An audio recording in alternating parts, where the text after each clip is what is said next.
E é por isso exatamente que esse movimento todo me traz esperanças, né? Voltando no início do assunto. Eu acho que o Brasil pode finalmente se tornar uma grande potência, mesmo, se industrializar e tal. Só que a gente tinha que ter uma liderança. Né? A esperança Então, é que o Lula não é um vira-lata dos Estados Unidos, entendeu? E ele tem uma conexão forte com a China. Isso pode se provar útil, né? Só que ele realmente não tem demonstrado nenhum trabalho, ainda não aprovou. Não aprovou, não vamos ser também pô, não completamente. aprovou. A picanha continua cara. Mas agora a gente vai negociar em direto do yuan com a China. O que talvez aumente o preço da picanha, porque vai ser mais fácil dos chineses comprar carne, né? Mas, sei lá, eu acho que eu vejo alguns movimentos do governo Lula que podem ser positivos. Não, se quebrar o monopólio do dólar, sou totalmente favorável. Quanto mais moeda circulante no mundo, melhor, claro. O que é o dólar que é ter o monopólio? É um absurdo isso. Sim, o que aconteceria assim? Eu não consigo prever o impacto do mundo deixando de usar o dólar Nossa, como seria moeda. tão bom. Mano, é muito bom. O problema todo está numa coisa mais profunda, que as moedas perderam o lastro no ouro, né? Uhum. Então, o primeiro golpe foi em Bretton Woods, 1944, quando os Estados Unidos, então, e as outras nações aceitaram de modo vergonhoso que os Estados Unidos, então, ia ter a chave do cofre. Uhum. Mas entre Bretton Woods 72 e 73, quando abandonou o padrão ouro, havia ainda o certo padrão ouro vinculado ao dólar. As moedas se vinculariam ao dólar e o dólar ao ouro. Né? Então foi uma fase de tudo pensado. Né? Então até Bretton Woods, padrão ouro. Uma fase de transição que era um padrão ouro meia boca. E aí quando chegou no tempo do Nixon, o Nixon acabou com o padrão ouro. Aí todas as moedas se tornaram fiduciárias, né? Como os Estados Unidos é a grande potência econômica do mundo, ficou tudo em cima do dólar, que é a moeda de referência. Todo mundo prefere guardar dólar do que peso argentino. Sim. Então, virou referência. Agora, isso aí está certo? Lógico que não. Né? Deveriam ter mais moedas circulantes no mundo e moedas confiáveis. Sou contra o euro, claro. Era melhor que tivesse franco, francês circulando, marco alemão circulando. Eu me lembro que o meu pai, na juventude, ele gostava de ter como reserva um marco alemão, porque era uma moeda extremamente sólida e tal. Pode crer. Então seria muito bom que tivesse concorrência de boas moedas, né? E que nem vou sonhar com o voto do padrão ouro, que seria pedir demais.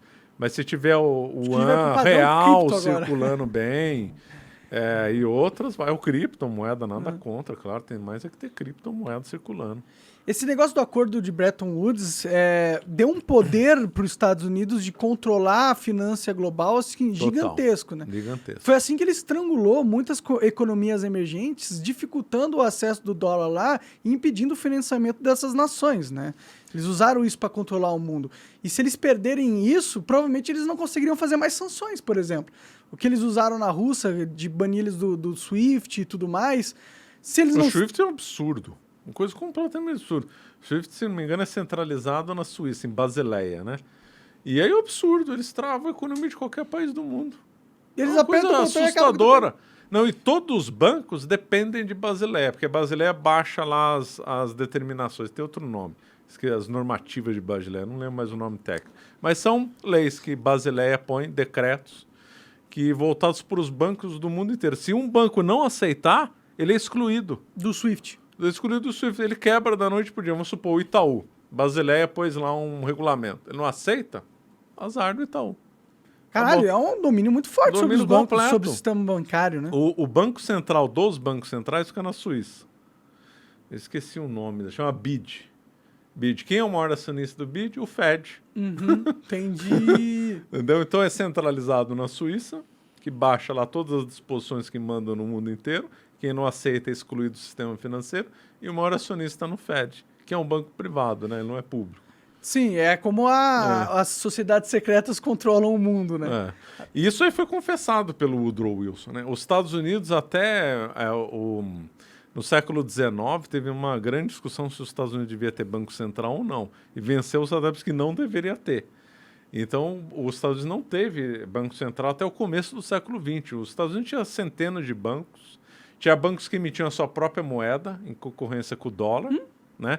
Então funcionava uma liberdade É impressionante. A visão que se tinha, que era a visão correta, era de que o sistema financeiro tem que servir a economia real, a padaria, a indústria e tal. O objetivo do sistema financeiro seria dar liquidez para o comércio real. Nesse ponto, o grande centro financeiro ainda era a Inglaterra.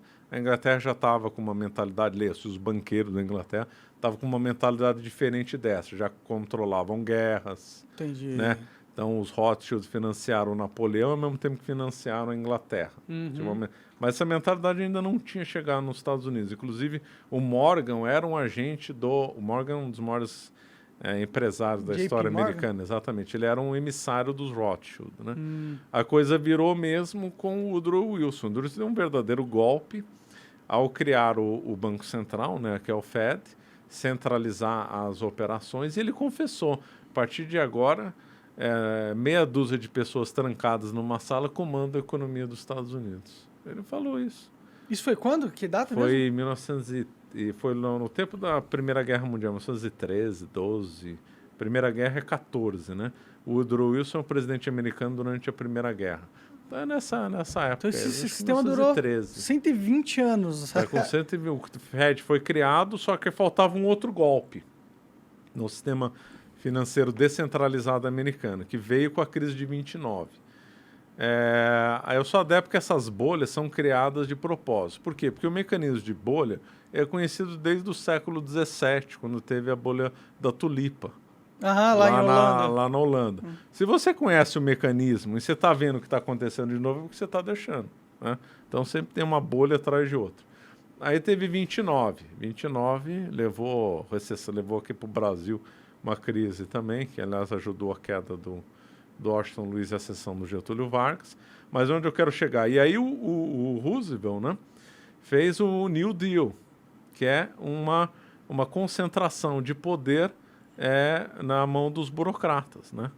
Porque antes era tudo descentralizado. Então, ele obrigou que vários bancos fechassem, houve uma concentração bancária, aquela descentralização de bancos. Se não me engano, o Banco Nacional americano era raro, viu, no começo do século XX. Era banco que tinha uma agência só, não era redes. O Brasil também era assim no começo do século XX. Tinha banco em São Paulo que era uma agência, ele era um banco. Se ele quisesse ter uma segunda agência, ele não podia abrir uma filial. Ele tinha que comprar uma licença bancária caríssima para abrir um outro. Qual que era o objetivo? Ter descentralização de bancos. Aí essas leis foram caindo, tanto é que o nome do Unibanco era União de Bancos Brasileiros. O Itaú também é uma soma de bancos. Bradesco, uma soma de bancos. Houve uma concentração bancária que a legislação foi mudando. Nos Estados Unidos foi a mesma coisa. Então, havia leis que disseminavam então uma descentralização bancária. Aí houve uma concentração no tempo do Roosevelt. E, ao mesmo tempo, ele criou uma estrutura burocrática, chamada Agências do Alfabeto, né? Alphabet Agents. Então, que burocratizou, mais ou menos que a gente tem a Anatel, um monte de burocracia aí. E ele burocratizou, centralizou o sistema financeiro, e aí com o Fed, aí todo aquela coisa descentralizada nos Estados Unidos passou a ter um comando central. E os americanos deixaram, assim, não brigaram? Quando teve o Fed, teve protesto, mas aí com a crise de 29, o Roosevelt era popular, pouca gente protestou.